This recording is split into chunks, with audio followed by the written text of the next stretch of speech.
Hello प्यारे बच्चों, मैं Rajiv Rastogi, joint director Nucleus. और आज के वीडियो लेक्चर में मैं आपके लिए लेकर आया हूं कैलकुलस का एक बहुत ही important topic, application of derivative. और बच्चों, इस लेक्चर में हम लोग पीवाईक्यूज डिस्कस करेंगे इस टॉपिक के। जैसा कि आप जानते हैं कि इस टॉपिक हम लोग 3 पार्ट पढ़ते हैं, टेंजेंट नॉर्मल, दूसरा मोनोटोनिसिटी, तीसरा मैक्सिमा एंड मिनिमा। और इसका जो है जेई के एग्जाम में बहुत ही ज्यादा वेटेज होता है। अगर आप पिछले 5 ईयर्स के क्वेश्चन देखेंगे तो more than one correct, comprehension, आपके सिंगल करेक्ट और न्यूमेरिकल करेक्ट सभी में इसके क्वेश्चंस आए हुए हैं। तो बच्चों, डिस्कशन करने से पहले मैं एक बात आपसे बोलना चाहता हूं कि आप लोग किसी भी क्वेश्चन को पहले खुद से अटेम्प्ट करें। 3 से 4 मिनट जो ये एडवांस के पेपर में आपको टाइम दिया जाता है उसमें खुद से अटेम्प्ट करें, अप्रोच डेवलप करें, और इन केस कहीं पर फंसते हैं तो उसके बाद आप सोल्यूशन को देख सकते हैं। तो चलिए डिस्कशन अपना स्टार्ट करते हैं। देखिए, फर्स्ट क्वेश्चन में क्या दिया हुआ है, consider all rectangles lying in this region. ये आर स्क्वायर का मतलब यार वही होता है, ये मतलब 2D प्लेन दे रखा है, कार्टेशियन प्लेन, जिसमें x कोऑर्डिनेट 0 से π/2 है और y जो है 0 से इस कर्व पे आएगा 2 sin 2x, है ना। और जो रेक्टेंगल हमें बनाना है उसका एक साइड जो x एक्सिस के साथ में है, ठीक है, no issue. The area of the rectangle which has the maximum perimeter among all such rectangles. तो आपसे ये बोला गया है कि यार जितने भी रेक्टेंगल्स आप ड्रॉ कर सकते हैं उनमें से एक ऐसा रेक्टेंगल होगा जिसका पेरीमीटर मैक्सिमम होगा। तो उस मैक्सिमम पेरीमीटर वाले रेक्टेंगल का एरिया क्या होना चाहिए, है ना। तो पहले तो डायग्राम बना लेते हैं। y equal to 2 sin 2x, ये कर्व बना लेते हैं। तो sin 2x के कर्व आई थिंक आप फैमिलियर होंगे। sin 2x का जो कर्व होगा, आप sin x का ग्राफ बना दीजिए। ये 0 sin x में ये ग्राफ 0 से पाई में आता, तो sin 2x में ये ग्राफ कहाँ से आएगा, 0 से π/2 में। और बनाना भी देखिए मैं वही लिमिट है, 0 से π/2, x कोऑर्डिनेट की लिमिट दे रखी है। तो ऑब्वियस सी बात है, ये मैक्सिमा का जो पॉइंट है, इस पॉइंट की हाइट कितनी हो जाएगी, π/4। और 2 sin 2x है तो ऑब्वियस सी बात है ये मैक्सिमम हाइट 2 होगी। खैर ये कितनी होगी इससे कोई फर्क पड़ता नहीं है। अब एक रेक्टेंगल बनाना है। अच्छा, रेक्टेंगल जो भी होगा यार, तो वो इस डायग्राम में सिमेट्रिकली प्लेस्ड होगा, कुछ इस तरह का। एक साइड तो इसकी एक्स एक्सिस पर है, समथिंग लाइक दैट, ऐसा कुछ बना लिया, है ना। और ये P Q R S, ये मैंने रेक्टेंगल बना लिया। और P का कोऑर्डिनेट मैंने सपोज कर लिया, P को मैंने x कोऑर्डिनेट अल्फा बोला है, तो y कोऑर्डिनेट कितना आ जाएगा, 2 sin 2 अल्फा। और Q के लिए मैंने बीटा यूज कर लिया, x कोऑर्डिनेट बीटा है तो y कोऑर्डिनेट कितना होना चाहिए, y कोऑर्डिनेट आ जाएगा 2 sin 2 बीटा, ठीक है ना। ओके। अच्छा, अब अगर रेक्टेंगल है तो यार ये वाली लेंथ और ये वाली लेंथ तो सेम होगी, तो it means 2 sin 2 alpha. Actually मैंने 2 वेरिएबल यूज कर ली, तो मैं चाहूंगा कि इसमें एक कनेक्शन डेवलप किया जाए। 2 sin 2 alpha equal to 2 sin 2 beta, 2 से 2 cancel out, sin 2 alpha equals to sin 2 beta. तो एक काम कर सकते हैं, sin 2 बीटा को मैंने लिख दिया sin of pi minus 2 beta. Obvious है अल्फा बीटा सेम तो है नहीं, तो यहाँ से अल्फा प्लस बीटा निकल आएगा। 2 अल्फा इक्वल्स टू पाई,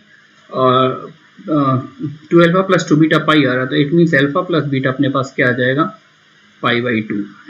तो एक रिलेशन आ गया अपने पास। अब यार अपने को वर्क किस पर करना था, पेरीमीटर पर।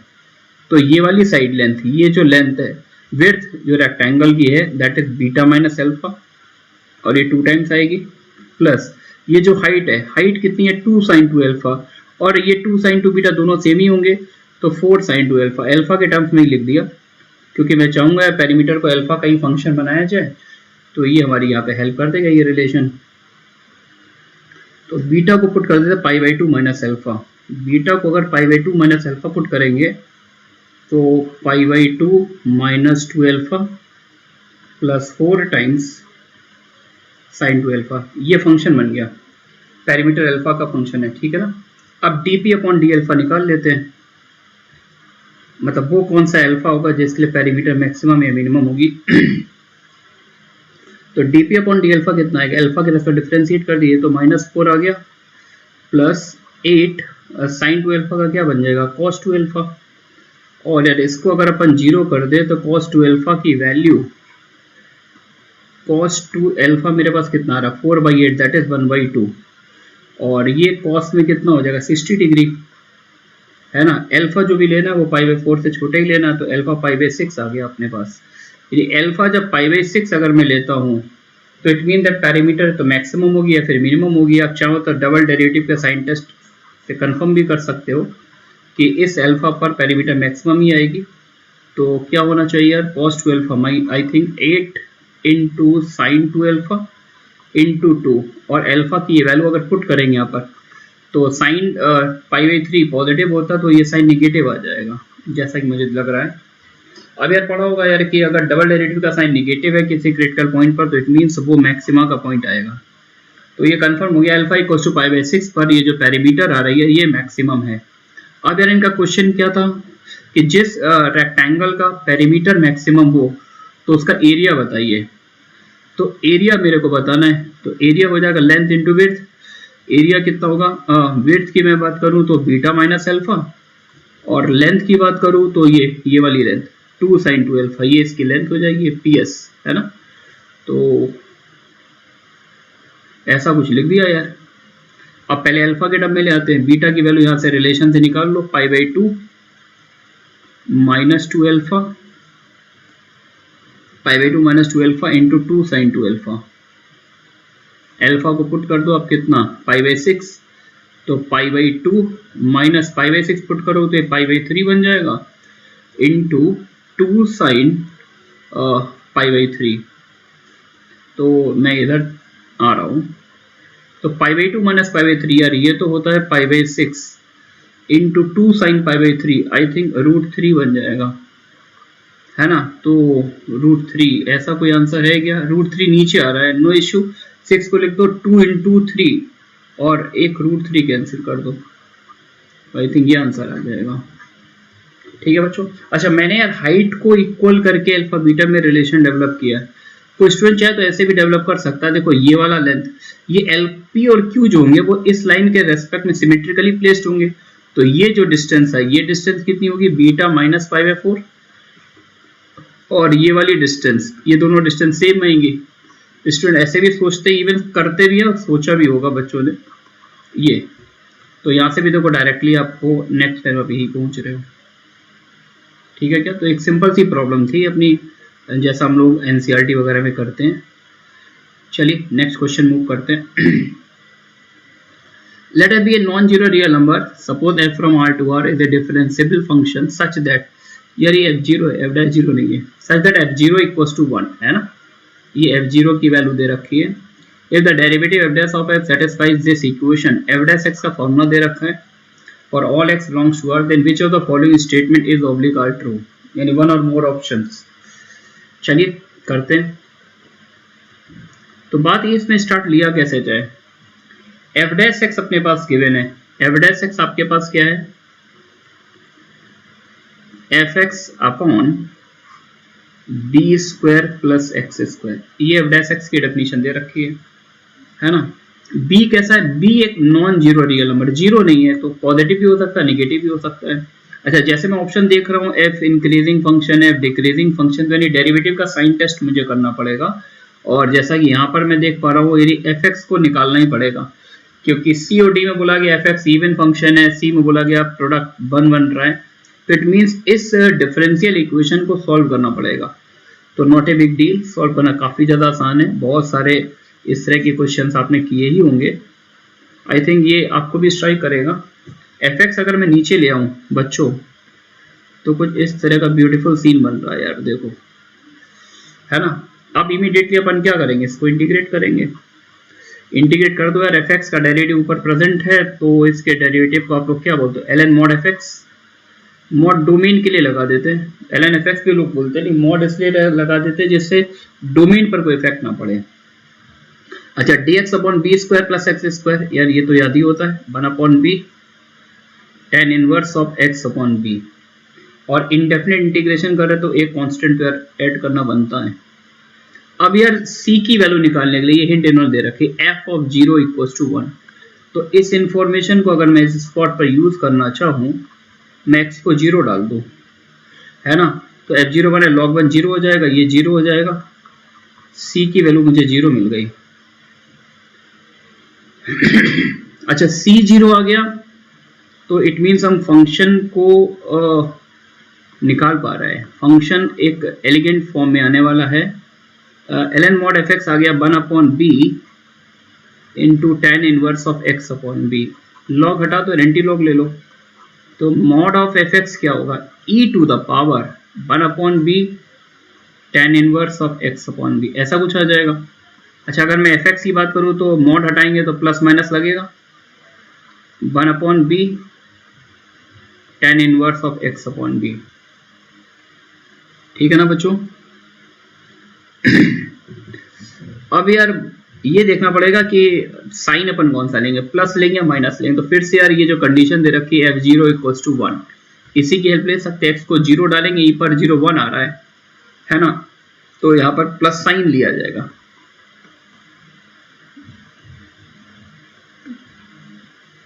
क्यों? बिकॉज f ऑफ 0 1 दे रखा है ना, तो माइनस होल्ड नहीं करेगा। तो थोड़े से इफर्ट के बाद हमने यहाँ पर फंक्शन तो निकाल लिया यार, मतलब मेन वर्क कर लिया। मेन वर्क यही था। अब आगे बहुत बेसिक सी बातें, ऑप्शंस बस रीड करने। पहला ऑप्शन इनका है कि b पॉजिटिव है, अगर b पैरामीटर पॉजिटिव ले लूँ तो f इंक्रीज करेगा। तो tan इनवर्स यार हम लोग फैमिलियर है, tan इनवर्स का ग्राफ इंक्रीजिंग फंक्शन होता है, जरूरत है नहीं ग्राफ बनाने की। आई थिंक आप लोग फैमिलियर होंगे ही सही। कुछ इस तरह का ग्राफ आता है tan इनवर्स का, इंक्रीजिंग फंक्शन है। और e की पावर में tan इनवर्स x है, तो e पावर x भी कैसा फंक्शन होता है? इंक्रीजिंग फंक्शन होता है। तो ओवरऑल इंक्रीज कर रहा है ना। अगर b पॉजिटिव है तो ये पॉजिटिव आर्ग्यूमेंट बन ही जाएगा, है ना। तो ये ऑप्शन तो बिल्कुल सही है। अच्छा b निगेटिव ले ले, b निगेटिव लोगे तो यार tan इनवर्स ऑड फंक्शन होता, माइनस बाहर आ जाएगा, और b यहाँ पर भी निगेटिव है तो माइनस माइनस मिला के प्लस हो जाएगा। तो कहने का मतलब ये है कि ओवरऑल b को आप चाहे निगेटिव लो चाहे पॉजिटिव लो, आप देख सकते हो। आप थोड़ी देर के लिए b को -2 लेके देखो यार, -2 लोगे तो ये सीन क्या बन जाएगा? -1/2, और अंदर से माइनस एक और बाहर आ जाएगा क्योंकि tan इनवर्स ऑड फंक्शन है, tan इनवर्स x/2 ये बन जाएगा। और ये एक इंक्रीजिंग फंक्शन है और e की पर x भी इंक्रीजिंग फंक्शन है। तो b का इसमें रोल नहीं है, b चाहे पॉजिटिव लो चाहे निगेटिव लो, ये तो हमेशा b की हर वैल्यू के लिए एक इंक्रीजिंग फंक्शन है। ठीक है ना। अब सी ऑप्शन चेक करते हैं, fx into f minus X equals to 1। Next page में चलते हैं। fx हमने सॉल्विंग से निकाला था e to the power 1/b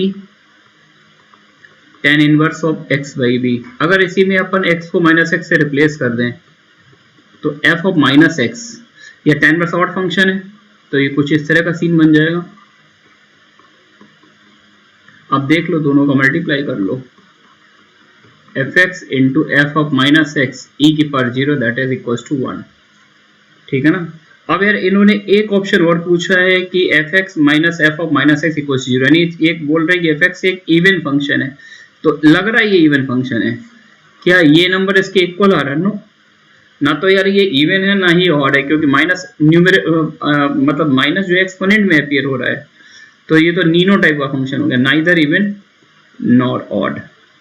तो फाइनली इसमें हम कौन कौन सा ऑप्शन टिक करेंगे? A and C, Agra and Calcutta. तो ओवरऑल बोलेंगे ये भी मीडियोकर रेंज की प्रॉब्लम थी, एक अच्छे बच्चों को ऐसा क्वेश्चन करना ही चाहिए।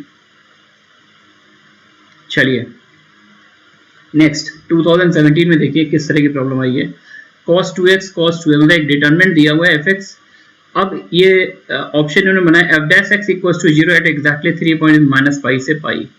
f dash x के एग्जैक्टली 3 रूट है, f dash x के 3 से ज्यादा रूट आ रहे हैं, 0 पे मैक्सिमा है 0 पे मिनिमा है।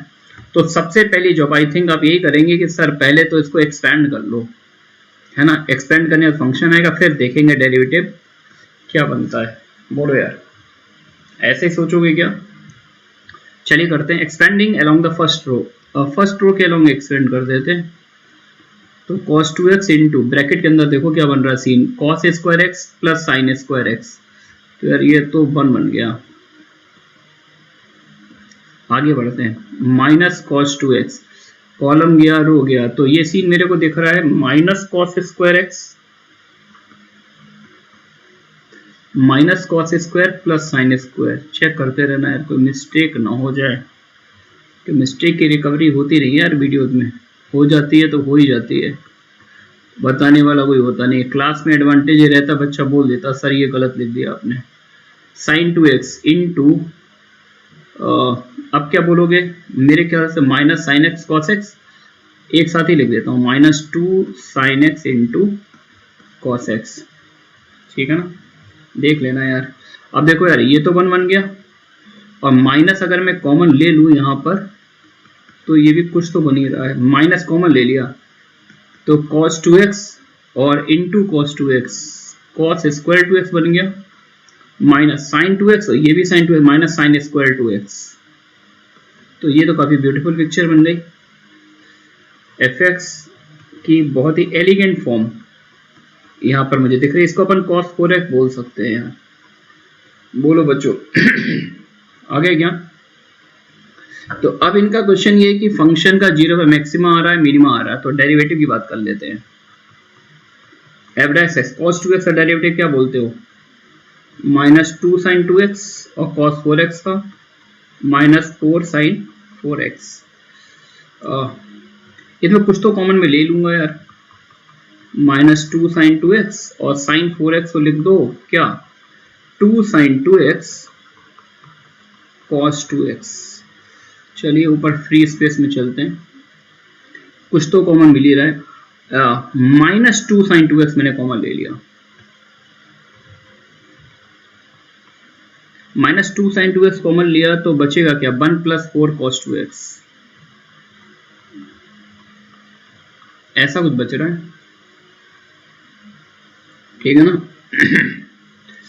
यार अब अगर अपन एफ डैश एक्स को 0 करेंगे तो एक तो sin 2x की वैल्यू 0 आ जाएगी, और एक दूसरा कंपोनेंट cos 2x की वैल्यू -1/4 आ जाएगी, है ना।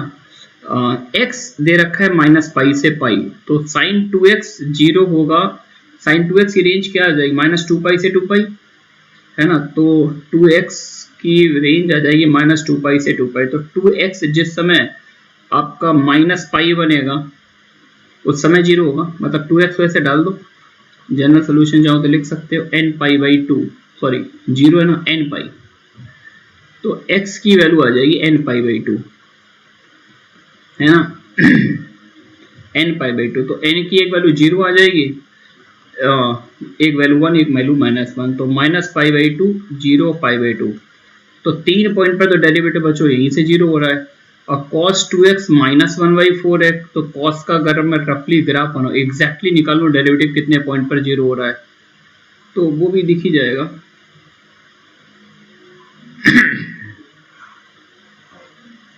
तो ये cos 2x, ये π/2 होता है तो ये π/4 बन जाए, या ऐसे ही देख लो यार, 2x है, 2x रेंज क्या है, -2π से 2π, है ना।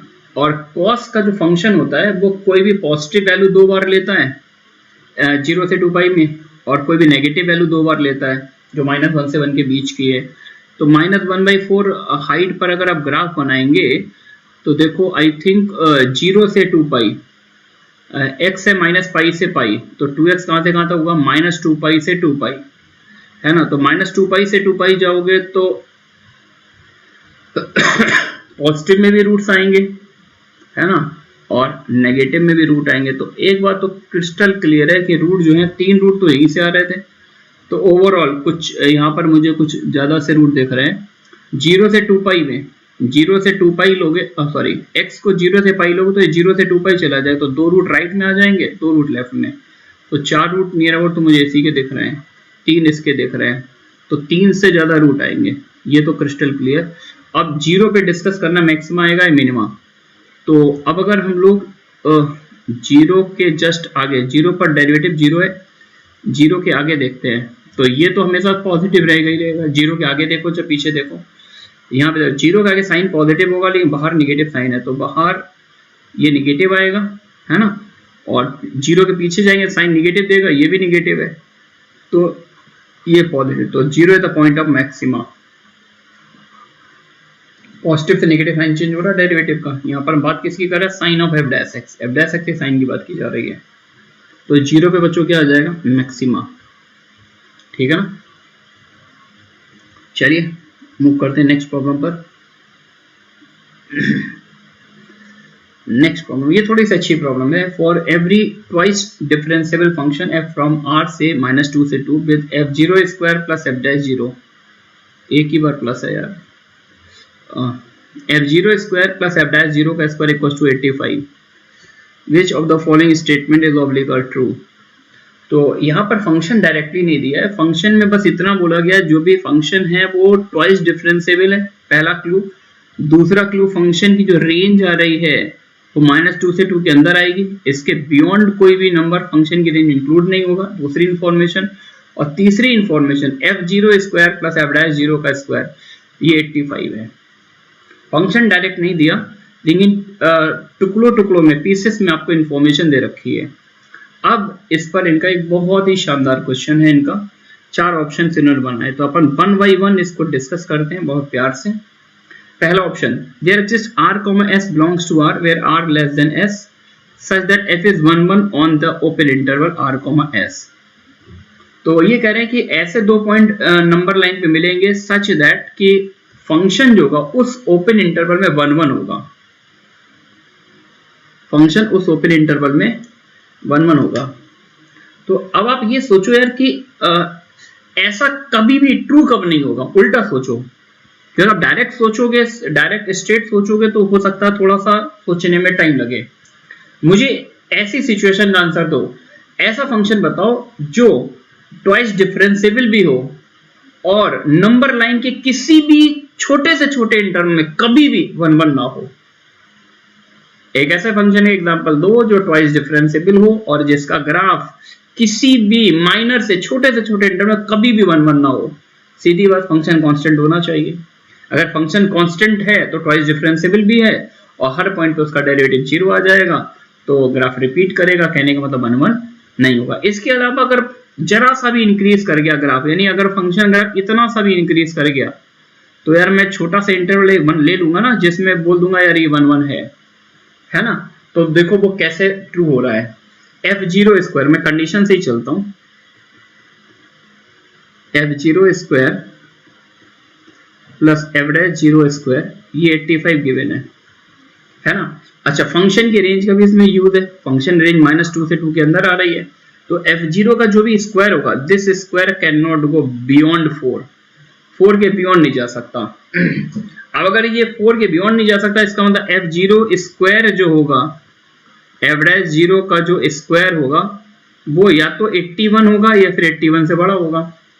ये फाइनली ये बात तो क्लियर हो गई कि f डैश 0 0 नहीं है, ये पॉजिटिव भी हो सकता है और निगेटिव भी हो सकता है। अब f डैश 0 0 नहीं है, इसका मतलब है तो 0 का ग्राफ इंक्रीज कर रहा होगा या फिर 0 पे ग्राफ डिक्रीज कर रहा होगा। अब इंक्रीज करे या डिक्रीज करे तो 100% उस पर्टिकुलर पॉइंट पर 0 पर, यानी 0 को कंटेन करने वाला जो टाइनी सा इंटरवल रहा होगा उसमें ग्राफ 1 1 जरूर होगा।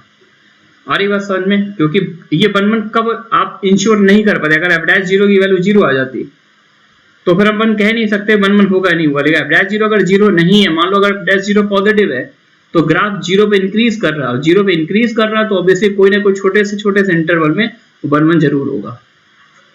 तो यहां से तो मैं बोल दूंगा यार स्टेटमेंट ट्रू है। अब अगर सेकंड स्टेटमेंट की बात करें, there exist x not belongs to -4 से 0 such that f dash x not less than 1, mod of f dash x not. तो अच्छा, ये तो देख के समझ में आ गया थ्योरम से रिलेटेड पार्ट है, और मॉड लग रहा है, इसका मतलब कहीं ना कहीं LMBT। इसको देखते बी ऑप्शन को रीड करते अपने माइंड में सबसे पहला थॉट LMBT का ही आएगा, तो हम fx पर LMBT यूज करने जा रहे हैं बी ऑप्शन के लिए, using Lagrange's mean value theorem on fx और x बिलोंग्स टू -4 से 0 -4 से 0। इस इंटरवल में LMBT लगा दिया, क्या होती है fb minus fa upon b minus a equal to f dash c1 या f डैश कुछ भी बोल दो, इन्होंने जो भी बोला f डैश x1 बोल दिया मैंने, ठीक है ना। अब मॉड निकालना है तो टेक मॉड, इसका मॉड अप्लाई कर दिया मैंने, तो mod of f dash x1 equal to mod of f0 minus f of -4 divided by 4।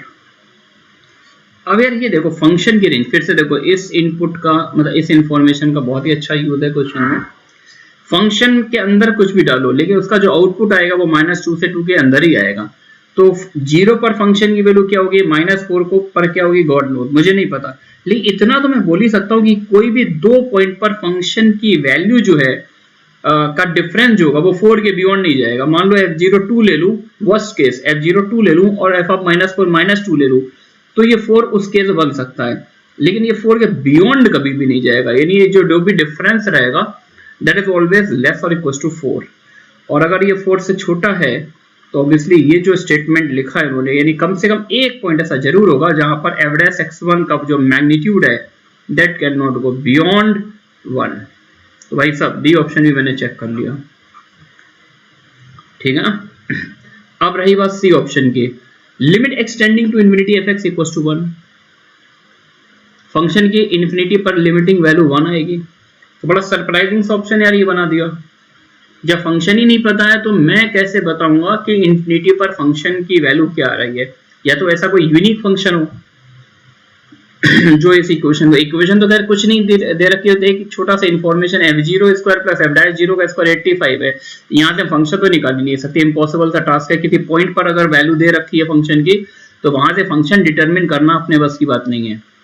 तो अब यार थोड़ा प्रैक्टिकली सोचना है कि मतलब ऐसा कोई एग्जाम्पल सोच सकते हो क्या जो इन कंडीशन को सेटिस्फाई कर रहा हो, ट्वाइस डिफरेंशिएबल हो, रेंज -2 से 2 हो और इस कंडीशन को सेटिस्फाई कर रहा हो, है ना। और वहां से ऑब्वियस सी बात है, अगर हमें ये चेक करना है क्या इस जितने भी ऐसे फंक्शन होंगे जिसमें ये तीनों कंडीशन सेटिस्फाई होगी उन सभी में अगर इन्फिनिटी पर लिमिटिंग वैल्यू 1 आ रही तब तो ये आंसर है। लेकिन मैंने ऐसा एक भी ऐसा फंक्शन सोच लिया जो तीनों कंडीशन को सेटिस्फाई कर रहा है और इन्फिनिटी पर लिमिटिंग वैल्यू 1 नहीं आ रही, तब तो यार ये आंसर नहीं होगा। और सोचना काफी ज्यादा आसान है, सोचना डिफिकल्ट नहीं है। देखो रेंज से पकड़ो क्वेश्चन को, फंक्शन की रेंज -2 से 2 दे रखी है, तो एक काम करते हैं ट्रिग्नोमेट्रिक फंक्शन सोच लेते हैं, है ना। और ये हम बाद में एडजस्ट कर लेंगे, ये कुछ ऐसा डिजाइन कर लेंगे जिससे वैल्यू 85 आ जाए।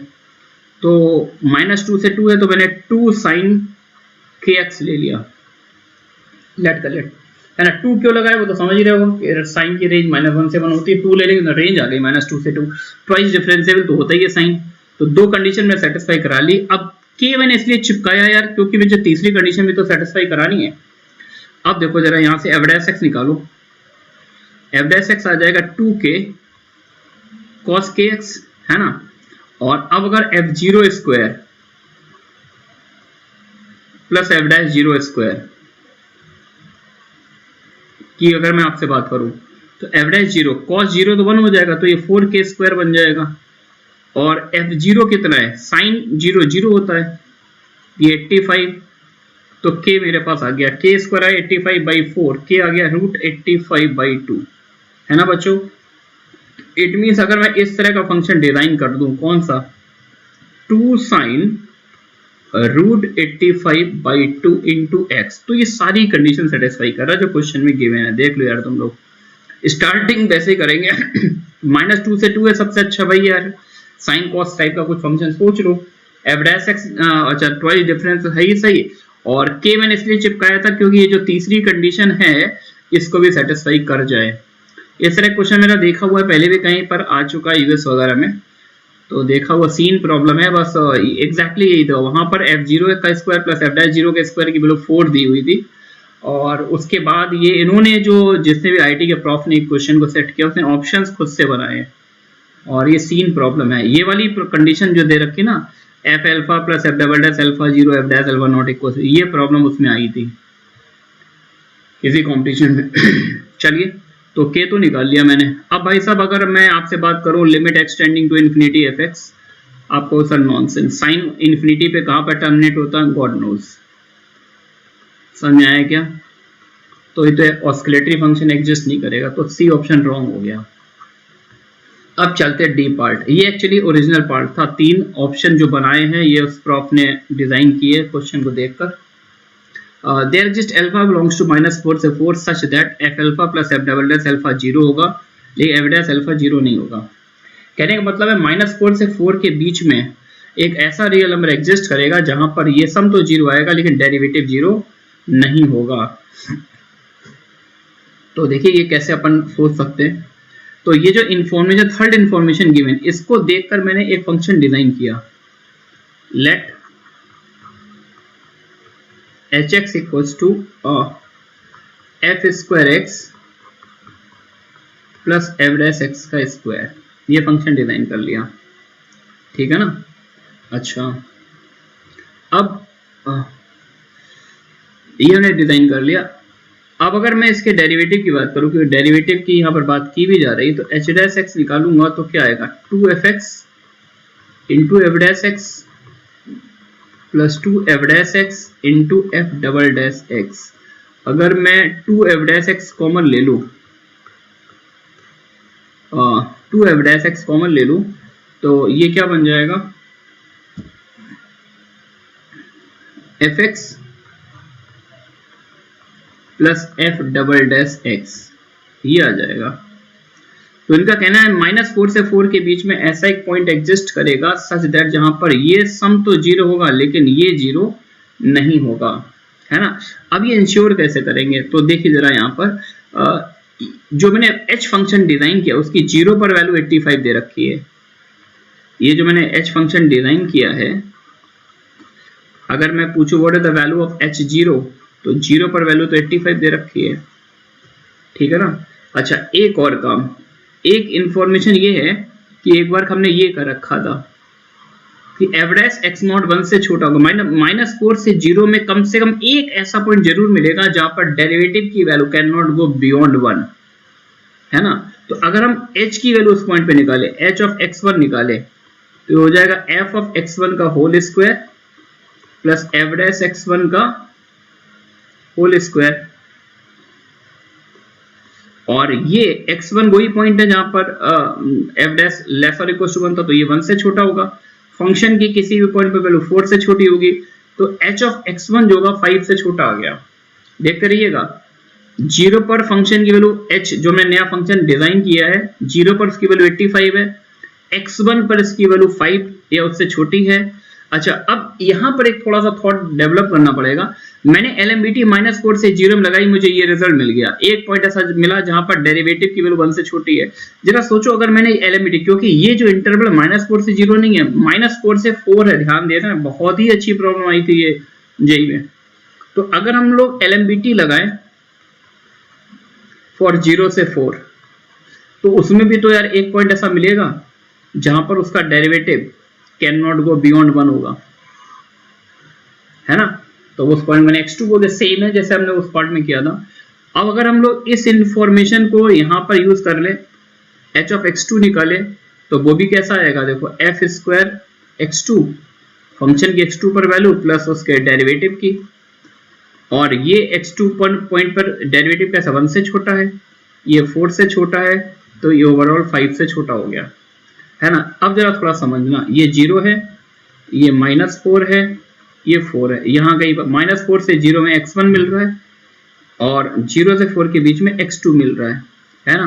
तो x1 पर h की जो वैल्यू है लेस और इक्वल टू 5, 5 से छोटी कुछ भी हो सकती है।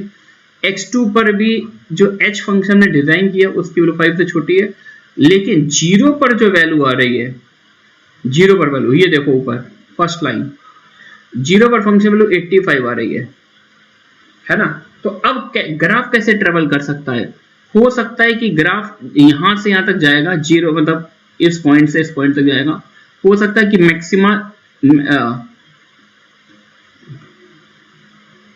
मैक्सिमा जो हो सकता है 0 के आगे आ रहा हो, है ना। यानी मैक्सिमा एक पॉइंट ऑफ मैक्सिमा तो आएगा, लेकिन वो मैक्सिमा 0 के आगे भी हो सकता है, या हो सकता है मैक्सिमा 0 के पीछे आ रहा हो और फिर डिक्रीज करते हुए 85 से पास होकर इधर जा रहा हो। यानी फंक्शन ग्राफ में कम से कम एक मैक्सिमा का पॉइंट तो आएगा ही आएगा, है ना। और उस मैक्सिमा के पॉइंट को ही मैंने अल्फा बोल दिया। तो यहां से ग्राफिकल एनालिसिस से क्लियर है कि hx में एक पॉइंट ऑफ मैक्सिमा जरूर लाई करेगा। क्यों करेगा, क्योंकि x1 x2 दो पॉइंट पर वैल्यू 5 से कम है, और ये 85, 0 पर वैल्यू 85 आ रही है, और फंक्शन कैसा होगा, फंक्शन डेरिवेबल होगा, क्योंकि एफ डैश दे रखा ट्वाइस डेरिवेबल है, डिफरेंशियल है, वो भी सही implies hx has a point of maxima इन -4 से 4 और उस पॉइंट ऑफ मैक्सिमा को मैंने अल्फा लेट कर लिया, मैंने लेट कर लिया अल्फा पे पॉइंट ऑफ मैक्सिमा आ रहा है। अच्छा अब अगर अल्फा पे मैक्सिमा का पॉइंट आ रहा है तो एक बात तो क्लियर है कि एच अल्फा, अल्फा पर फंक्शन की जो वैल्यू होगी भाई 0 पर जब 85 आ रही है -4 से 4 के बीच में अल्फा पर मैक्सिमा है तो एच अल्फा जो होगा या तो वो 85 होगा या फिर 85 से बड़ा होना चाहिए। हो सकता है ये भी हो सकता है कि 0 पर ही मैक्सिमा आ रहा हो, पहले से नहीं पता है, तो ये सीन बनना चाहिए। अब मेरे पास जो एच डैश एक्स आ रहा है बच्चों वो ये आ रहा है ऊपर जिस पर मैंने अभी स्टार बनाया है, देखना ये वाला। अब क्वेश्चन में बोला गया है कि एच डैश एक्स अगर अल्फा पर मैक्सिमा आ रहा है तो ये तो क्लियर है कि एच डैश अल्फा 0 हो जाएगा क्योंकि अल्फा पर मैक्सिमा है, और एच डैश अल्फा 0 करोगे यानी F dash alpha into F of alpha plus F double dash alpha, ये 0 बन रहा है ना। अगर इन दो का प्रोडक्ट 0 तो या तो ये 0 होगा या फिर ये 0 होगा, लेकिन ये क्रिस्टल क्लियर है कि ये एफ डैश अल्फा जो है ये 0 नहीं होगा। आप कहेंगे सर क्यों? बिकॉज एच अल्फा अगर 85 से बड़ा है तो एक्स को अल्फा डाल दो, एक्स को अल्फा डालोगे तो F square alpha plus F dash alpha का होल स्क्वायर, है ना, इसको 85 से बड़ा होना पड़ेगा। यहां पर लिख देता हूं F square alpha plus F dash alpha का होल स्क्वायर, इसको 85 से बड़ा होना है। अब लेकिन अगर आपने सपोज करो यार ये 0 से 0 ले लिया, एफ डैश अल्फा को आपने 0 कर दिया तो यहां से क्या आएगा F alpha square greater than equal to 85। ये कैसा स्टेटमेंट है? नॉनसेंस। कि फंक्शन की रेंज दे रखी है, फंक्शन की रेंज है -2 से 2, ये फंक्शन की रेंज क्या है -2 से 2 ये दे रखी है। तो ओवरऑल देखें तो यानी एफ डैश अल्फा, ये तो क्लियर एफ डैश अल्फा 0 नहीं है। अब एफ डैश अल्फा अगर 0 नहीं है तो फिर किसको 0 होना पड़ेगा? फिर जो सेकंड कंपोनेंट है ये 0 होना पड़ेगा क्योंकि अल्फा पे मैक्सिमम आ रहा है तो डेरिवेटिव 0 होगा ही सही। डेरिवेटिव क्या? दो एक्सप्रेशन का प्रोडक्ट है, ये 0 है नहीं। क्यों नहीं है? क्योंकि अगर इसको 0 ले लिया तो यहाँ पर आपने अगर 0 डाल दिया तो एफ अल्फा की वैल्यू जो दे रखी है इसके स्क्वायर की 85 से बढ़ी जाएगी, जो मीनिंगलेस है बिकॉज फंक्शन की रेंज -2 से 2 के बीच में, तो इस सेकंड कंपोनेंट को 0 होना पड़ेगा। तो ओवरऑल ये काफी अच्छा क्वेश्चन था, उठाया हुआ क्वेश्चन था, बाहर के किसी कंपटीशन में आया हुआ था, लेकिन फ्रेमिंग अच्छी सी की, उसमें सिर्फ 4th पार्ट आया था, ये 3 पार्ट उन्होंने खुद बनाए हुए हैं। चलिए मूव करते हैं आगे।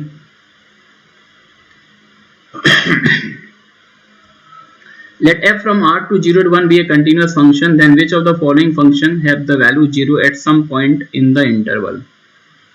यार ये क्वेश्चन दे रखा है।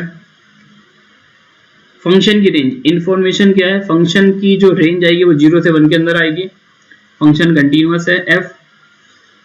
अब ये बताना है ये जो नीचे हमने फंक्शंस बनाए हैं इनमें से ऐसे कौन कौन से फंक्शंस होंगे जिनका 0 से 1 के बीच में कम से कम एक पॉइंट पे वैल्यू 0 आएगी, है ना।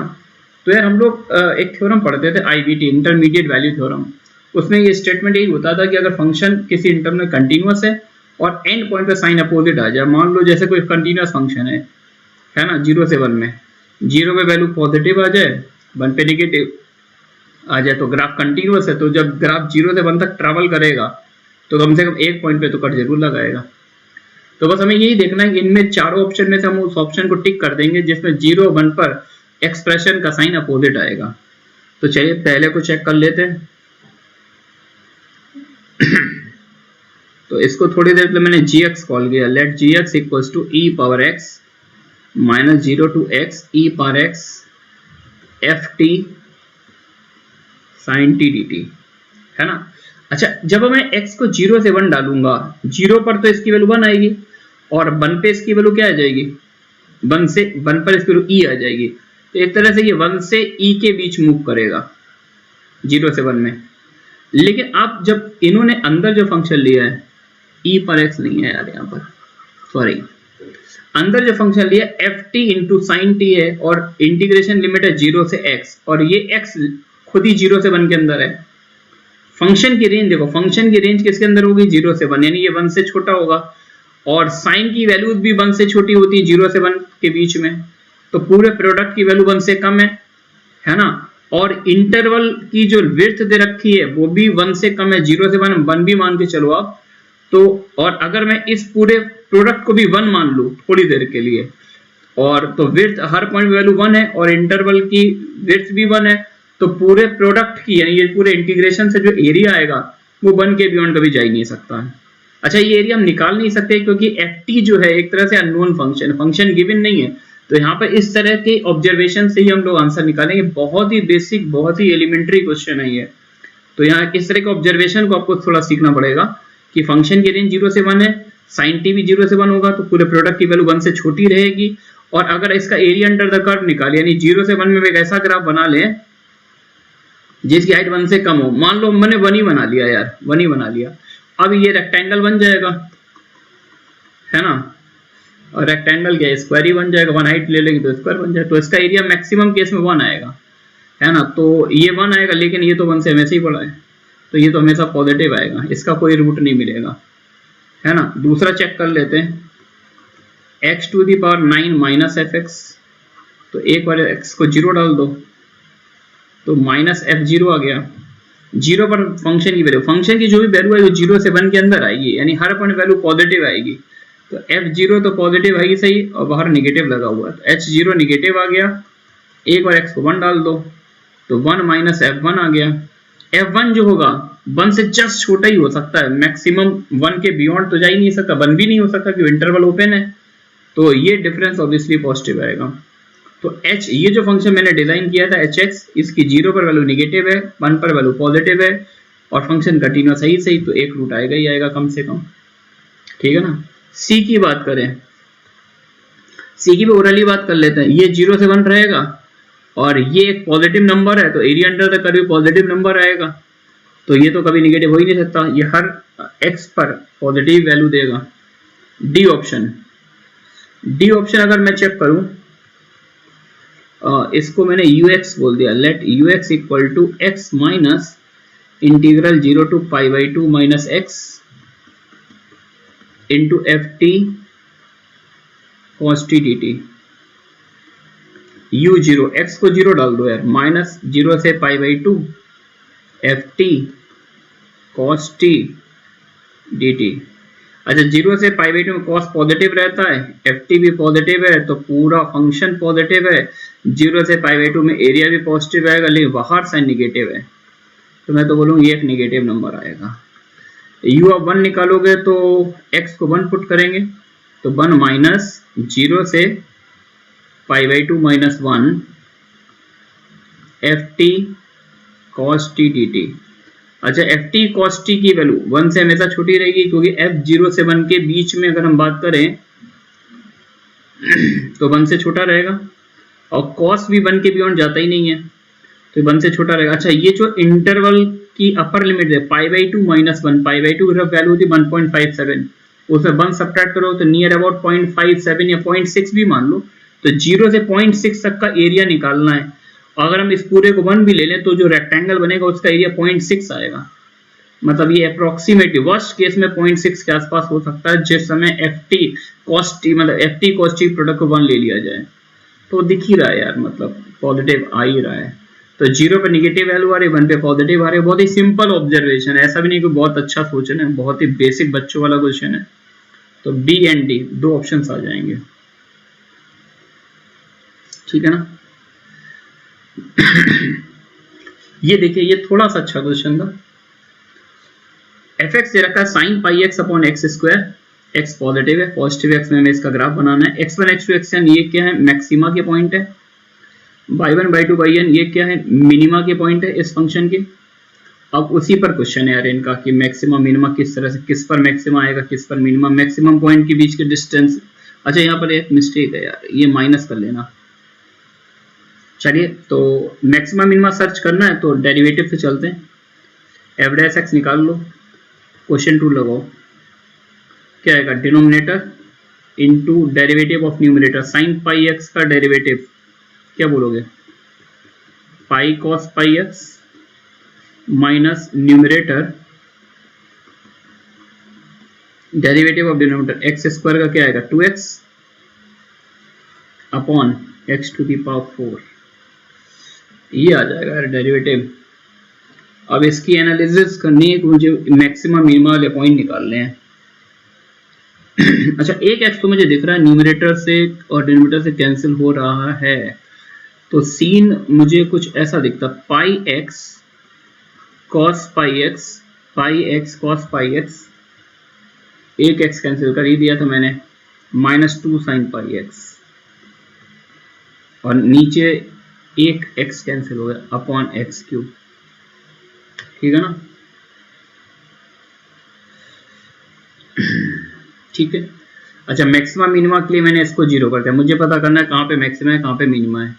अच्छा x पॉजिटिव है ही सही, तो डिनोमिनेटर में ऐसा कोई इशू आएगा नहीं, इसको जीरो करेंगे तो पाई एक्स कॉस पाई एक्स की वैल्यू किसके इक्वल आएगी, 2 साइन पाई एक्स, ऐसा कुछ आ रहा है। तो कुछ इसको नीचे ले जाएं तो 10 पाई एक्स, या ब्यूटीफुल सीन बन गया, pi x by 2 equal to 10 pi x, ऐसा कुछ बन रहा है।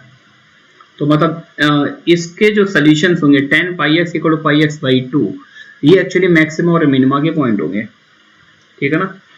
लेकिन कहाँ पर मैक्सिमा आएगा कहाँ पर मिनिमा आएगा, इसको डिसाइड करने के लिए मैं चाहूंगा ये सीन क्रिएट किया जाए यार यहाँ पर, तब हम इसको अच्छे से बता पाएंगे। तो फिर से यार एफ डैश एक्स पर अगर मैं वर्क करूं तो ये सीन लाना है, तो मैं क्या करूं, कॉस पाई एक्स कॉमन ले लूं और 2 पाई एक्स बाई 2, एक मिनट, कॉस पाई एक्स ले लूं कॉमन तो 10 पाई एक्स बन जाएगा, और 10 बनाना तो 2 और ले लूं, 2 कॉस पाई एक्स, ये कॉमन ले लिया। 2 कॉस पाई एक्स कॉमन लिया है तो मेरे पास आया क्या, pi x by 2 minus 10 pi x, या आ गया, और नीचे तो वही था आपका, नीचे क्या था एक्स क्यूब, है ना। लेकिन मैं सजेस्ट करूंगा बच्चों पहले ये फॉर्म मत देखना, डेरिवेटिव निकालना, तो मेरे पास यही क्रिटिकल पॉइंट आ जाएंगे ये वाले, जहां पर ये दोनों ग्राफ इंटरसेक्ट करते हैं, ठीक है ना। मतलब ऐसा मत कर देना कि आपने कॉस कॉमन लिया फिर आप इसको जीरो करके भी क्रिटिकल पॉइंट निकालो, क्यों, क्योंकि कॉस पाई एक्स जनरली कुछ लोग, मेरे को याद है कि कुछ स्टूडेंट इसको ऐसे भी करते हैं कि वो cos पाई एक्स को जीरो कर देते हैं, कि cos पाई एक्स कहाँ पे जीरो होगा, x पॉजिटिव है तो x इक्वल्स टू 1/2, 3/2, 5/2। आप जरा सोचना, अब इसको आपने जीरो कर दिया तो ये बताओ कि उस केस में ये डिफाइंड हो जाएगा, आप तो एक तरह cos को कॉमन लेने में तो cos को डिवाइड दे रहे हो, डिवाइड जब भी दे रहे हो जब आप ये नॉन जीरो है तो फिर इसको जीरो करके इन पॉइंट को निकालने का कोई मतलब भी नहीं बनता। और आप वैसे भी देख सकते हो कि आप जिसको, क्योंकि जब आप ये पॉइंट निकालोगे फिर आप फिर चेक करोगे इसमें कि मैक्सिमा आ रहा है या मिनिमा आ रहा है, तो ये बहुत हाईएस्ट लेवल की बेवकूफ़ी है, इसका कोई मतलब भी नहीं। आप वैसे भी चेक कर सकते हो, एक्स को अगर हम 1/2 पुट करें यहाँ पर इसके न्यूमरेटर में, तो क्या डेरिवेटिव जीरो हो जाएगा, एक्स को 1/2 डालो तो कॉस पाई/2 है, ये तो जीरो हो जाएगा, और ये साइन पाई/2 बन जाएगा, साइन पाई/2 होगा 1 -2 वैल्यू आ जाएगी 1/2 पर, 3/2 डालोगे तो वो +2 बन जाएगी, ऐसा क्यों, कॉस पर जीरो आता है, साइन पर एक बार पाई/2 के ऑड मल्टीपल +1 आती है, एक बार -1 वैल्यू आती है। तो एक्चुअली ये क्रिटिकल पॉइंट है ही नहीं, तो बच्चे कई बार मिस्टेक कर देते हैं कि इसको कॉमन ले लिया फिर ये सीन बना दिया और फिर इस पर अलग से कर रहे हैं, मतलब ये मिस्टेक हो जाती है। तो केवल हमें इस पर बात करनी, जो भी मैक्सिमम मिनिमम आएंगे वो इससे आएंगे, इसको अब हम ग्राफिकली सॉल्व करेंगे। तो एक बार 10 पाई एक्स का ग्राफ बनाएंगे, एक बार y को पाई एक्स बाई 2 लाइन का ग्राफ बनाएंगे। चलिए भाई 10 के ग्राफ से फैमिलियर हैं, थोड़ा सा बड़ा ग्राफ बनाए, फील अच्छी आ जाएगी।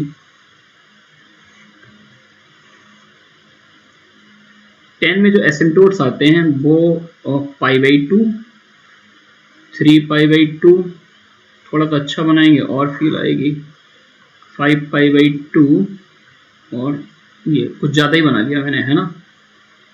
तो ये कुछ समथिंग लाइक दैट बन जाओ यार, थोड़ा सा डिफिकल्ट होता है यार यहाँ पर पेन टैप पे इस तरह से काम करना, ये वेरी गुड। और ये गया, आ गया, ये भी आ गया पास एसिम्पटोट के पास, है ना। एसिम्पटोट से स्टार्ट लेगा और एसिम्पटोट के साथ ही अपने लाइफ टाइम तक जर्नी करेगा, ये समथिंग लाइक दैट। तो भाई साहब ये 10x का ग्राफ नहीं 10 पाई एक्स का ग्राफ बना दिया है। अब अगर ये 10 पाई एक्स है तो ये पहले पाई/2 था, तो पाई से डिवाइड दे तो ये 1/2 बन जाएगा, है ना, और ये 1 बन जाएगा, ये 3/2, 2, 5/2, 3 और ये 7/2, ऐसा कुछ बन गया। अब एक लाइन और बनानी है, एक लाइन बनानी है कौन सी, ये वाली, y equal to pi x by two, पाई/2 स्लोप वाली लाइन, ऑरिजिन से जा रही है, पाई/2 स्लोप है, ठीक है ना, ठीक है, ओके। अच्छा 1/2 इसमें पुट करेंगे तो 1/2 पे ये तो इन्फिनिटी चला जाएगा, 1/2 पे ये इन्फिनिटी जा रहा है, तो जो लाइन आपकी पास होगी वो कुछ इस तरह से पास होगी, नीचे से ऐसे इंटरसेक्ट करेगी। तो एक इंटरसेक्शन पॉइंट ये आएगा, ये आ रहा है, ये इस तरह के पॉइंट्स आएंगे। अब किसको x बोलना है, किसको y, गॉड नोज, वो चेक करने के बाद ही हम बता पाएंगे, है ना। अच्छा ये इसको मैंने अल्फा बोल दिया, इसको बीटा बोला है, और इसको कुछ भी गामा बोल दो यार। अच्छा अल्फा जो है 1 से 3/2 के बीच में आ रहा है। इन्होंने बोला था मैक्सिमा किस पर आ रहा है, x सीरीज पर मैक्सिमा, y सीरीज पर मिनिमा है। तो मेरे पास जो डेरिवेटिव की वैल्यू है, डेरिवेटिव को अगर मैं नेक्स्ट पेज पर ही लिख लूं, 2 cos पाई एक्स, एफ डैश एक्स की वैल्यू थी मेरे पास 2 cos pi x into pi x by 2 minus 10 pi x upon x cube, कुछ इस तरह का डेरिवेटिव था यार। अब जरा देखना, जब x 1 से 3/2 के बीच में, मुझे अल्फा पता करना है, मैक्सिमा का पॉइंट है, मिनिमा का पॉइंट है। जब x 1 से 3/2 के बीच में होगा तो ये जो cos वाला टर्म है ये पाई से 3/2 मूव करेगा, है ना, पाई से 3/2, यानी अल्फा से चाहे आगे जाए चाहे पीछे जाए, ये तो पाई से 3/2 चलेगा, और पाई से 3/2 में तो थर्ड क्वाड्रेंट, ये तो निगेटिव देगा ही सही 100%, है ना। तो अगर हम अल्फा के जस्ट आगे चले जाएं, अल्फा के जस्ट आगे चले जाएं, तो हम अल्फा के आगे जाएंगे तो हमें ये दिखेगा कि ये जो पॉइंट आ रहा है, लाइन, ये जो लाइन आ रही है, इस लाइन की इक्वेशन क्या है, y equal to pi x by 2। तो अल्फा के आगे जाएंगे तो लाइन नीचे हो जाएगी और tan वाला कर्व ऊपर, लाइन नीचे की ओर, tan डोमिनेट करेगा, tan बड़ी वैल्यू देगा, तो आई थिंक ये निगेटिव नंबर हो जाएगा, तो ये पॉजिटिव साइन आ जाएगा, निगेटिव निगेटिव पॉजिटिव। और अल्फा के जस्ट पीछे, ये अल्फा के आगे है, ये पॉजिटिव है, अल्फा के जस्ट पीछे देखेंगे, तो अल्फा के जस्ट पीछे देखेंगे तो लाइन पीछे है, लाइन ऊपर है, और tan वाला कर्व नीचे है, तो लाइन माइनस 10, तो उस केस में ये डिफरेंस पॉजिटिव आएगा और वो फिक्स रहेगा निगेटिव, तो ये कैसा आ जाएगा, निगेटिव साइन, है ना।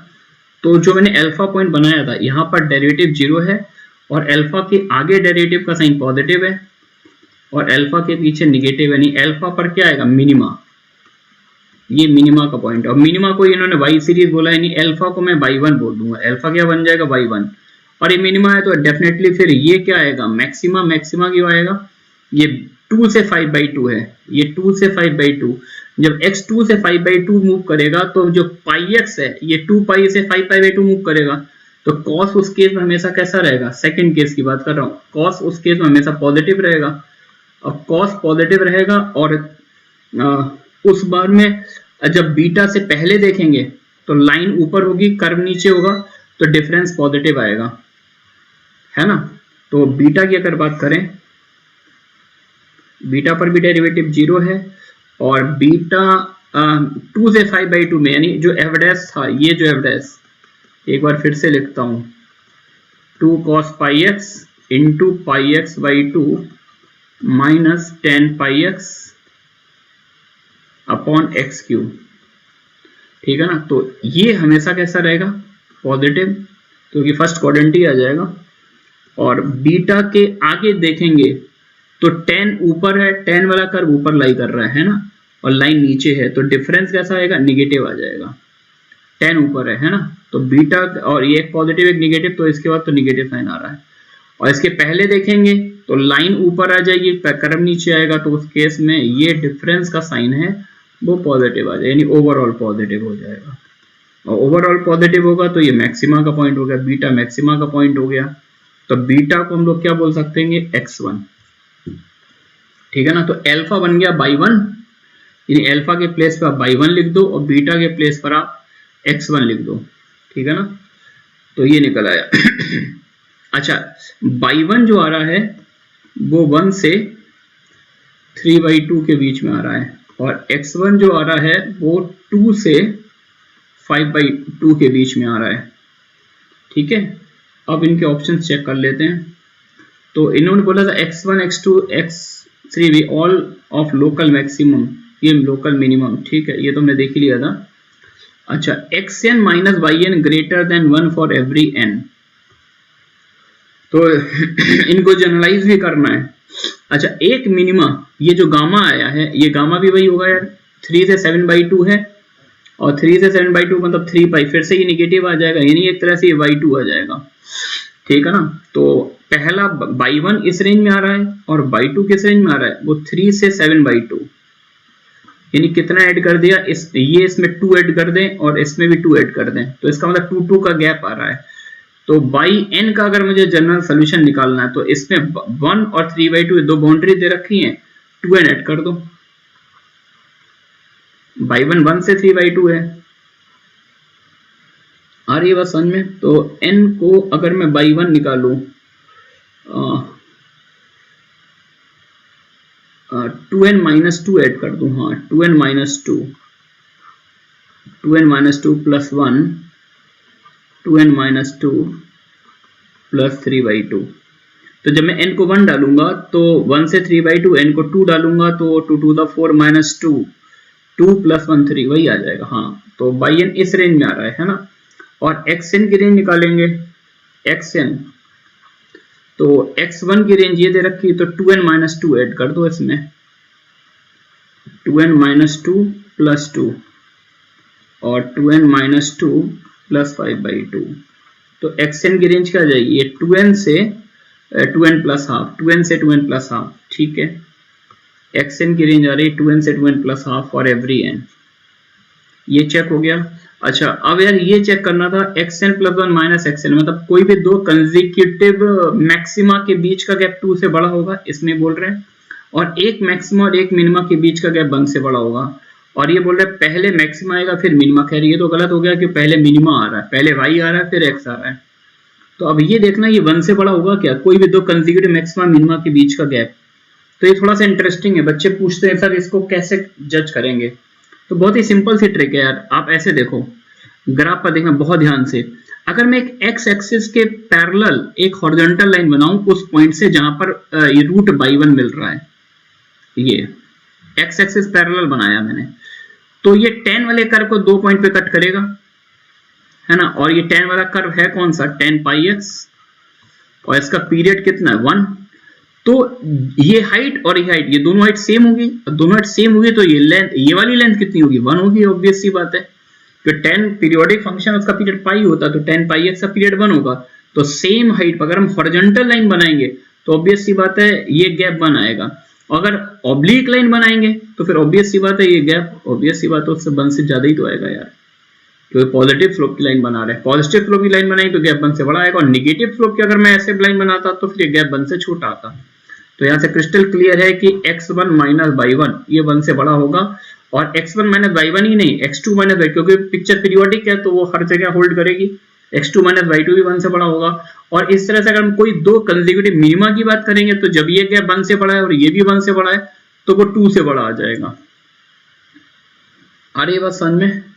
तो आई थिंक ये स्टेटमेंट ट्रू होगा, कोई भी दो कंसेक्यूटिव मैक्सिमा मिनिमा पिक करेंगे तो उनके बीच का गैप 1 से बड़ा होगा, और दो कंसेक्यूटिव मैक्सिमा पिक करेंगे तो फिर वो 2 से बड़ा हो जाएगा। A, B, C, there are 3 answers. Next, ये न्यूमेरिकल ग्रिड में आया था question last year. For a polynomial gx with real coefficient, let mg denote the maximum number of distinct real roots of gx. Suppose S is a set of polynomial with real coefficient defined by s equals to this. ठीक है, ये set of polynomial defined है। Let f dash and f double dash denotes this first and second order derivative respectively, then the minimum possible value of this. तो यार एक polynomials की family दे रखी है, S क्या है, S is a family of polynomials where a0 a1 a2 a3 ये सारे के सारे क्या है रियल नंबर। ठीक है, और mg क्या डिनोट करता है, number of distinct real roots of gx, मतलब g अगर यहाँ पे कोई भी पॉलिनोमियल है तो mg का मतलब उसके कितने रियल रूट्स आ रहे हैं, कितने डिस्टिंक्ट रियल रूट आ रहे हैं। f dash and f double dash का मतलब इसके फर्स्ट और सेकंड ऑर्डर डेरिवेटिव है। तो एक तरह से आपको एम एफ डैश और एम एफ डबल डैश मतलब एफ डैश के डिस्टिंक्ट रियल रूट बताने हैं और एफ डबल डैश के डिस्टिंक्ट रियल रूट बताने हैं। तो एक तरह से क्वेश्चन पढ़ते ही फील आ गई होगी यार ये क्वेश्चन किस पर बेस्ड है, वही रोल्स थ्योरम पर बेस्ड है। मैंने ये जो पॉलिनोमियल गिवन है इस पॉलिनोमियल को एफएक्स कॉल किया, फैमिली ऑफ पॉलिनोमियल नहीं बोलेंगे, family of polynomial, because A not even a2 a3 सभी रियल पैरामीटर्स हैं, फिक्स नहीं, इनफाइनाइटली मेनी पॉलिनोमियल्स हैं यहाँ पर। a not plus a1x plus a2x square plus a3x Q, ये एफएक्स दिया हुआ है। ठीक है, तो यहां से क्लियर है कि f1 0 है, f ऑफ -1 भी 0 है। तो अकॉर्डिंग टू रोल्स थ्योरम के अकॉर्डिंग रोल्स का स्टेटमेंट क्या था, अगर कोई फंक्शन किसी क्लोज इंटरवल में कंटिन्यूअस है ना, और एंड पॉइंट पर वैल्यू सेम आ रही है, कंटिन्यूअस है, क्लोज में कंटिन्यूअस है, ओपन में डिफरेंशिएबल है और एंड पॉइंट पर वैल्यू सेम आ रही है, तो उसके बीच में कम से कम डेरिवेटिव का एक रूट जरूर लाई करता है। तो -1 और 1 पे वैल्यू 0 आ रही है, या इसके एक और अल्टरनेट फॉर्म थी कि between any to consecutive zeros of a real differentiable function f(x), यानी अगर कोई भी दो रूट फंक्शन के तो उसके बीच में कम से कम एक रूट डेरिवेटिव का जरूर होता है। This implies by Rolle's theorem के अकॉर्डिंग f डैश अल्फा 0 आएगा फॉर अल्फा जो होगा वो -1 से 1 के बीच में होगा। ठीक है बच्चों। अच्छा अब यार देखना एक और बात, यहाँ पे स्क्वायर दिया है, स्क्वायर का क्या कोई रूल हो सकता है? बिल्कुल रूल है यार, इसको अगर आप लिखोगे तो x - 1 का स्क्वायर इंटू x + 1 का स्क्वायर इंटू इस पॉलिनोमियल को मैं बार बार बिल्कुल नहीं लिखना चाहता, इसको नया नाम दे दिया gx। अब ये बताओ यार fx में अगर x - 1 का स्क्वायर है तो f डैश x में एक ही पावर तो कम होती है। अगर x = 1 fx का 2 ऑर्डर का रूट है तो f डैश x में भी तो x - 1 की एक पावर बचेगी, तो f डैश 1 में x - 1 की भी एक पावर बचेगी, x + 1 की भी एक पावर बचेगी। तो यहां से मतलब सॉल्व करने की जरूरत नहीं है, ये आपको पता ही होना चाहिए। f डैश, सॉरी यार ये माइनस नहीं है यहाँ पर, f डैश ऑफ -1 निकाले चाहे f डैश ऑफ 1 निकाले ये भी 0 आएगा। तो f डैश के एक्चुअली 3 रूट आ गए, एक तो रूट -1 से 1 के बीच में आएगा और एक -1 आएगा, एक 1 आएगा। ठीक है ना, this implies f dash x = 0 has at least 3 real roots, 3 distinct real root. अब वो रूट कौन कौन से होंगे, एक तो देखो -1 है, एक 1 है और एक अल्फा है, ये रूट्स हैं f डैश के। ये वो पॉइंट है जहां पर f डैश 0 हो रहा है। ठीक है ना। अच्छा अब अगर f डैश के 3 रूट है तो फिर से रोल्स थ्योरम लगा देंगे, by Rolle's theorem on f dash x। तो f डबल डैश के भी 2 रूट लाई करेंगे, यहाँ पर एक रूट -1 से अल्फा के बीच में एक रूट बीटा आ जाएगा और अल्फा और 1 के बीच में एक रूट गामा आ जाएगा। f डबल डैश बीटा 0 और f double dash gamma 0, beta -1 से अल्फा के बीच में, गामा अल्फा से 1 के बीच में।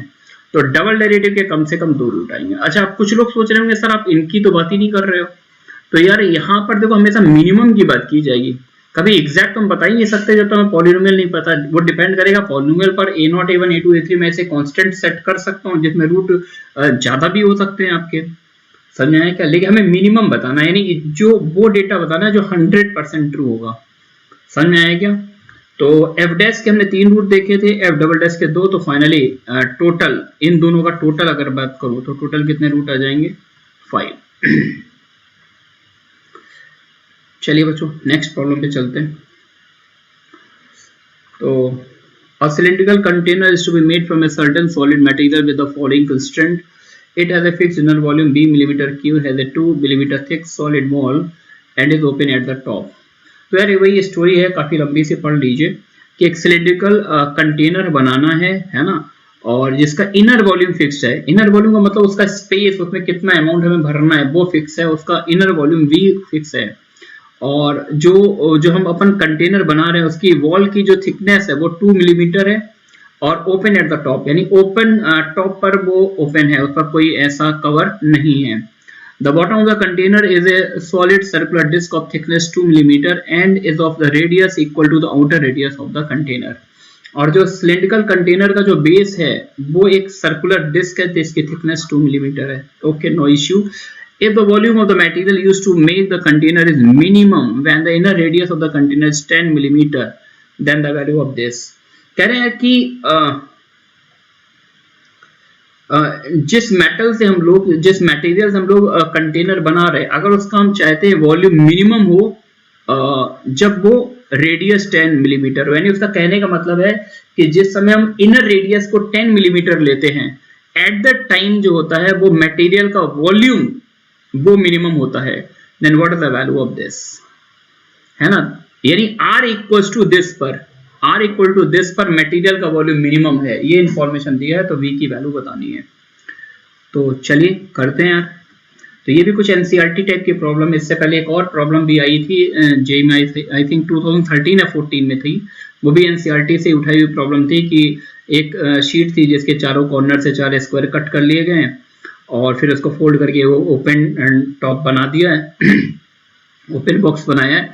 और अगर उन चारों स्क्वायर्स के एरिया का सम 100 हो तो बॉक्स का वॉल्यूम मिनिमम होता है, ऐसा कुछ था. और फिर आपको वॉल्यूम निकालना, साइड लेंथ निकालनी, साइड लेंथ का रेशियो गिवन था, ऐसा कुछ क्वेश्चन था. ये भी कुछ उसी प्रोफाइल पर है. एक सिलेंड्रिकल कंटेनर बना लेते हैं. तो ये कुछ इस तरह का होगा, थिकनेस 2 मिलीमीटर दे ही रखी है ना. ये यहाँ पर मटेरियल लगा, मेटल समझ लीजिए आप. और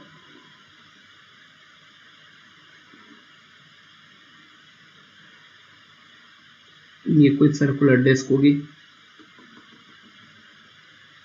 कुछ इस तरह की पिक्चर है ना.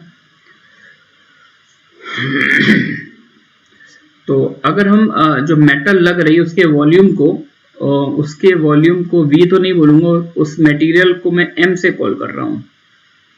तो मेटल का वॉल्यूम निकालना चाहता हूं. तो एक काम करता हूं, पहले तो यार मैंने लेट कर लिया ये जो हाइट है सिलेंड्रिकल कंटेनर की वो h है, एबव द बेस, बेस के ऊपर, यानी इनर हाइट समझ लो यार इसको, तो ज्यादा अच्छी फील आएगी, यहां से ज्यादा अच्छी फील आएगी, है ना.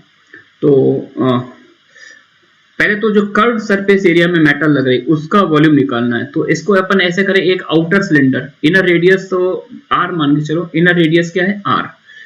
तो आउटर सिलेंडर का जो सरफेस होगा उसकी रेडियस हो जाएगी r+2, है ना. पाई r+2 का स्क्वायर इंटू h, ये आउटर सिलेंडर हो गया, माइनस इनर सिलेंडर, इसको सब्ट्रैक्ट कर दिया. तो ये कर्व सरफेस में जो मेटल लग रही है उसका वॉल्यूम आ गया आपके पास. प्लस बेस में देखो यार, ये भी देखो इन्होंने बोला है कि बेस में क्या है, सर्कुलर डिस्क है जिसकी थिकनेस 2 मिलीमीटर है.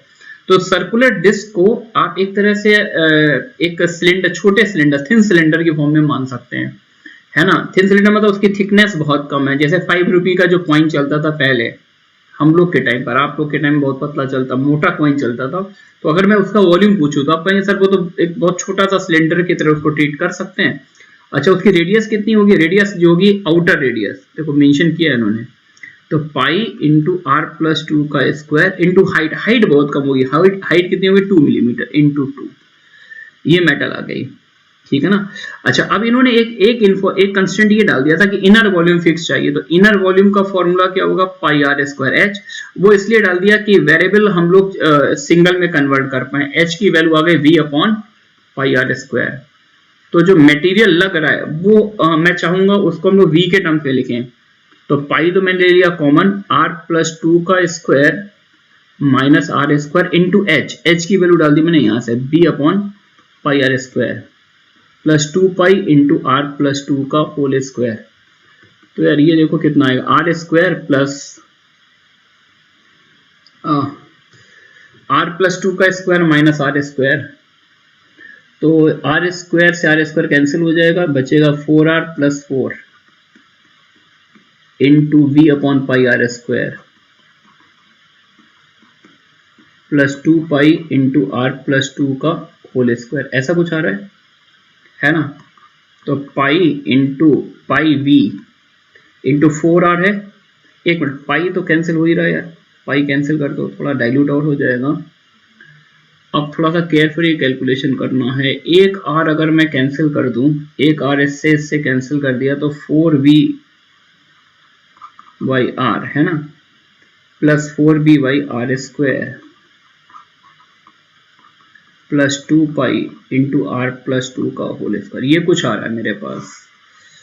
तो dm बाई डी आर निकाल लेते हैं, यानी मटेरियल के मैक्सिमम मिनिमम होने के लिए dm बाई डी आर 0 होना चाहिए। Minus 4b by R square minus 8b by R cube plus 4 pi into R plus 2, सही है ना। अच्छा, इन्होंने ये मेंशन किया था जब इनर वॉल्यूम जो होगा, और सॉरी इनर रेडियस जब 10 होगी, एट द टाइम वॉल्यूम जो होगा वो मिनिमम आएगा। वॉल्यूम मिनिमम होने का मतलब इन्होंने ये दे दिया है कि dm अपॉन डी आर ये 0 होगा at r equal to 10, r equal to 10 पर डेरिवेटिव 0 होगा। तो सब वही काम कर लो, तो dm upon D R put r equal to 10, r को 10 डाल के dm बाई डी आर 0 कर दो, तो minus 4b by 100 minus 8b by 1000, या माइनस हटा के प्लस कर लो यार इनको, और इक्वल टू उसको उधर ले जाओ 4 पाई इंटू r 10 था तो ये 12 हो जाएगा, सही है क्या। तो ये कितना आएगा, 4b बाई 100 और 8b बाई 1000 है ना, तो कितना हो जाएगा 1000 अगर मैं एलसीएम ले लूं तो 10, ये आ जाएगा 40b है ना, और ये 8b कैलकुलेशन से थोड़ा बच के, और ये 48 पाई ऐसा कुछ दिख रहा है मेरे को, ठीक है ना। 48b अपॉन 1000 इक्वल टू 48 पाई, तो 48 से 48 कैंसिल हो गया, थैंक गॉड। इन्होंने b अपॉन 250 पाई पूछा है, तो b अपॉन 250 पाई, पाई भी नीचे ही है तो वैल्यू 4 आ जाएगी यार, थोड़ा सा कैलकुलेशन केयरफुली करनी है, ठीक है बच्चों, वैल्यू 4 आ रही है। चलिए लास्ट क्वेश्चन और कर लेते हैं। fx एक ट्वाइस डिफरेंशिएबल फंक्शन है, a पर वैल्यू 0 है, b पे 2 है, c पे -1 है, d पे 2 है, e पे 0 है, और ABCD में ये ऑर्डर रिलेशन दे रखा है। Then find the minimum number of zeros of this, है ना, तो इस एक्सप्रेशन के मिनिमम नंबर ऑफ जीरो बताने हैं। तो सबसे पहले तो मैं देखना चाहूंगा यार ये लिखा क्या है, क्या लिख कर दे दिया, f डैश x का square plus fx into f double dash x, तो ये कुछ देखा हुआ सा सीन है यार, इसको अपन लिख सकते हैं this is the exact differential of fx into f dash x। आप प्रोडक्ट रूल लगा के देखो इसमें, तो first function as it is second का डेरिवेटिव, तो f डबल सेकंड टर्म आ जाएगा, plus second function as it is first का डेरिवेटिव, ये फर्स्ट का स्क्वायर आ जाएगा। तो एक तरह से मेरे को इस पिक्चर के नंबर ऑफ डिस्टिंक्ट रूट बताने हैं, तो फिर से यार वही IVT लगाएंगे अपन, रूट बताने मिनिमम बताने तो IVT। तो पहले इनको मार्क कर लेते हैं A B C D and then E, है ना। A पर वैल्यू 0, B पे पॉजिटिव आ रही है, C पर निगेटिव आ रही है, D पर पॉजिटिव, E पर 0।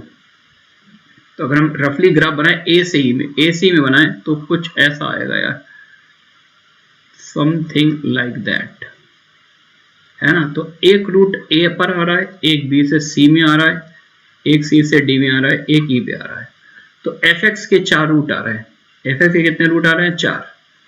अच्छा, अगर फंक्शन के 4 रूट और फंक्शन ट्वाइस डिफरेंशिएबल है, यानी f डैश x भी कंटीन्यूअस भी है, डेरिवेबल भी है, तो रोल्स थ्योरम के according to Rolle's theorem f dash x के कितने रूट आएंगे, मिनिमम f डैश x के 3 रूट आ जाएंगे, because between any two roots of a real differentiable function, अगर फंक्शन कंटीन्यूअस है, डेरिवेबल है और उसके 2 कंसेक्यूटिव रूट आ रहे हैं, तो उनके बीच आप रूल थ्योरम लगा दीजिए तो डेरिवेटिव का 1 रूट आ जाएगा। तो 4 है तो इसके 3 आएंगे कम से कम। अच्छा, फंक्शन के 4 है, डेरिवेटिव के 3 है, तो प्रोडक्ट के भाई साहब 12 मत बोल देना, प्रोडक्ट के मिनिमम 7 रूट आएंगे, और इसके अगर 7 रूट है तो इसको एक फंक्शन बोल दो, तो उसके डेरिवेटिव के कम से कम 6 रूट आएंगे। फिर से भाई रोल्स थ्योरम लग गई है। तो बच्चों इसके टोटल कितने रूट आएंगे, मिनिमम 6 रूट्स, ठीक है ना। तो चलिए बच्चों अच्छे से प्रैक्टिस करिएगा। अभी एवरी एंड नहीं हुआ, अभी आगे हम लोग और आगे जो लेक्चर्स आएंगे PYQ उसमें और प्रॉब्लम्स का भी डिस्कशन करेंगे। तो आप लोग बस कनेक्टेड रहिएगा, है ना, और अच्छे से अटेम्प्ट करिए इन प्रॉब्लम्स को। ओके बच्चों, थैंक्स फॉर वॉचिंग।